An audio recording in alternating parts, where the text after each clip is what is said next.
Uh-oh. Would you look at the time? It's finally set up a clock again.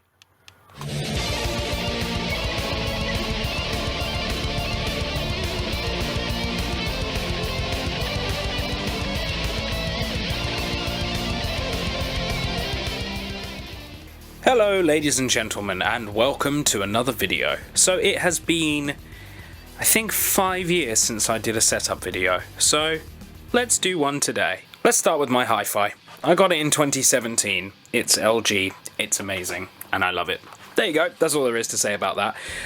So last setup video that I did was in 2016, and it was very dishevelled and unprofessional, and I was, yeah, let's just not talk about that. Anyway, so here we have my setup of 2021. We shall begin, as we always do, with the monitor. So, this is the monitor that I have, the Samsung C27F9 F398 27-inch curved LED full HD fucking, yeah, that's my monitor, basically. I got it in 2017, and it's bloody wonderful. It's bloody marvellous. I love this monitor. There you are, that's all there really is to say about that. So the next thing I'm going to show you guys is my speaker setup. Now, these speakers are actually the reason I'm making this video. If you get up close to them, you can see that they look rather old. Now, I would say these are actually the oldest part of my setup. Now, you guys might be wondering, hang on Joe, I can see your Black Widow, and we know you've had that Black Widow since at least the last setup video, and probably years before that, which means, you know, it must be the oldest thing on your setup. Well, as you can see, these speakers are the Cambridge Soundworks FPS 2000 5-piece surround sound speakers. These were released in 1999.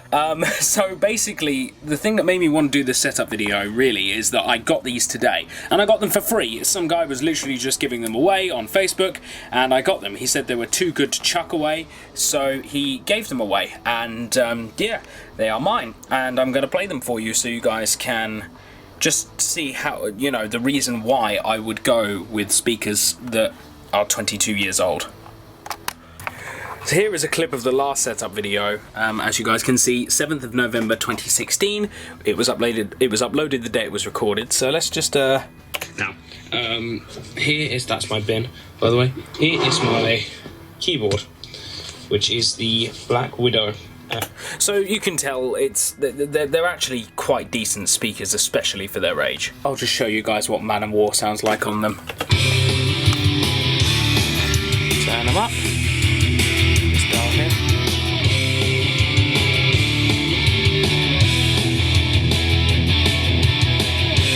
So as you can see, they're quite bloody good. As I say, these are the things that made me do this setup video, because once I installed them I thought, do you know what?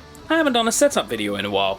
So here we are. Next item on the list is my microphone, the Blue Yeti. Now this again is the same Blue Yeti that I had in the last setup video, and I made the comment that the model was 6 years old. Now that was 2016, meaning the Blue Yeti, this particular model, not this exact microphone, is 10 years old, maybe 11 by now. Crazy. This actual microphone though, I believe I've had since 2015, so that would make it 6 years old. So yeah. Now we'll move down to the pull-out part of my desk. Same desk as the last setup, by the way. I haven't changed desk or anything, but I have changed position in my room. I don't know why there's a rubber band here, but I used to have my PC over there, where my TV now sits. Instead, it sits over here, beside my bed. So, this is my Razer Black Widow, same Black Widow that I had in the last video, and the mouse mat is still the Rodecat Sense. The Black Widow must be 6 years old, 7 years old, maybe even older, and the Sense would be roughly 7 years old, I believe. So yeah, here is my mouse. Now I got this mouse on the same day as I got my monitor. This is the AFX Ultimate Gaming Mouse. Now, the interesting thing about this mouse is that you can't get it anymore. So, as you can see on this same model, this has ADX written on it instead of AFX. So what happened was the company that used to be called AFX changed their name to ADX, and they had to reissue the new name on all new models of this mouse, meaning you can't actually get this mouse anymore. It's got the name of a long dead company that changed their name to ADX.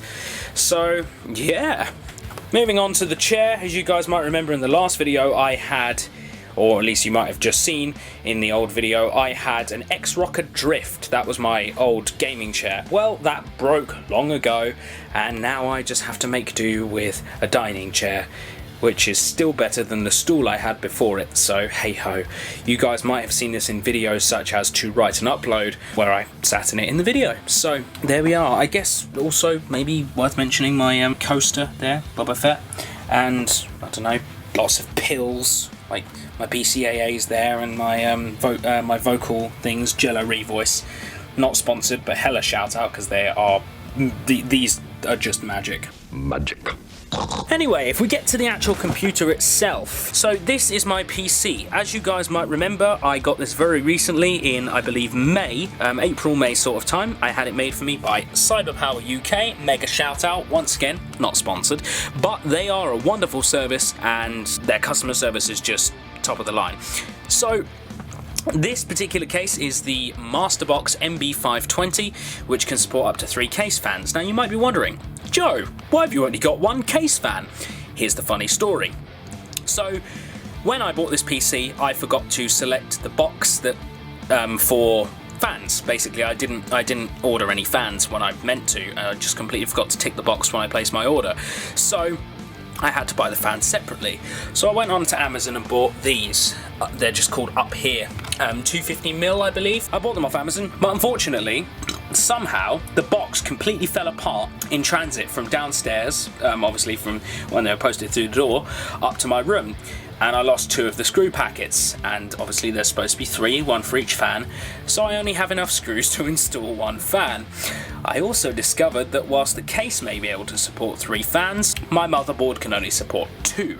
So I'm going to have to get some kind of adapter or something to basically allow me to have extra fans. The case came with obviously 1 fan installed, connected to the liquid cooling for the CPU, so it's not like, you know, my PC has never had fans in it for the first few months of its life. It had the 1 exhaust fan at the rear, but it had no front facing fans, intake fans. It only had the exhaust fan. So now we have 1 intake fan, and it's lovely. RGB, sorry. Nice and sparkly glowy. Down here now we have the subwoofer for the aforementioned FPS 2000 system, and it's huge, and again older than me.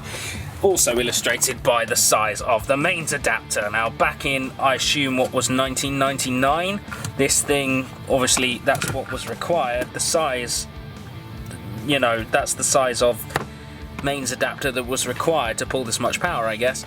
So yeah, that's really all she wrote. Once again, telling the age of the item from the way it looks. Now we have the actual PC itself. If you can see inside there, you can see my cooling system. That's my Cooler Master. Unfortunately, you can't see it because my camera's focusing on the dust on the side of the case rather than what's actually in there. But I believe if we saturate it with light a bit more, there you go. So you can see my liquid cooling pipes there. Just here, you've got the lovely Cooler Master logo right there. Oh, that's beautiful. Lovely and crisp. As you can see, as I said before, there is 1 fan pre-installed, which is the exhaust fan. We've got my GeForce RTX 3060 with 12 gig VRAM. And then over there, we've got my NVMe, which runs my operating system. There is an internal hard drive which is tucked away. What else is down here? That's the, funnily enough, that's the fan. That's where the fan is plugged in. Up here, we have my RAM sticks. So I've got 2 8 gig Corsair RAM sticks, making a total of 16 gigabytes of RAM. I've also got a 2021 model i7 processor. So that's all there really is to say about that. Now, what I believe will be the final part of this video is my hard drives. In the last video there was only 1, which I believe was this one, which is now, no sorry, it might have been that one. But this one over here that's actually plugged in is what I refer to as my 6-year hyperdrive. So that has basically everything on it from the last 6 years of my life, from basically 2015 onwards.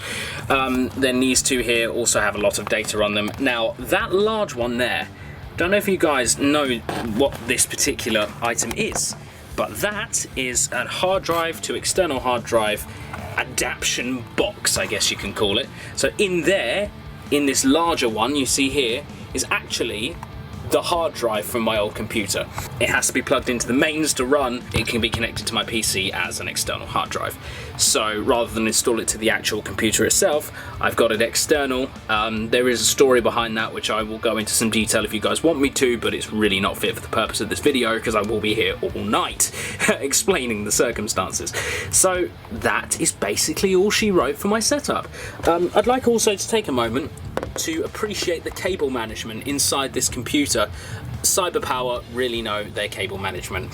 So once again, if I needed to suck the metaphoric phallus of CyberPower anymore, that's how I wish to do it. Thank you guys for watching this video. Please rate, comment and subscribe and let me know in the comments below what you'd like to see next. Oh, and also obviously I've got these JBL headphones. I got them for free. Once again, another story for another time. Thank you very much for watching this video.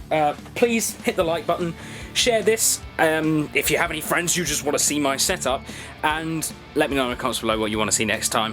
Don't forget to hit the notification bell so that you guys get notified when I upload my next video. Let Me Kill Mr. Singer breakdown coming very, very soon. Thank you guys, and I'll see you in the next one.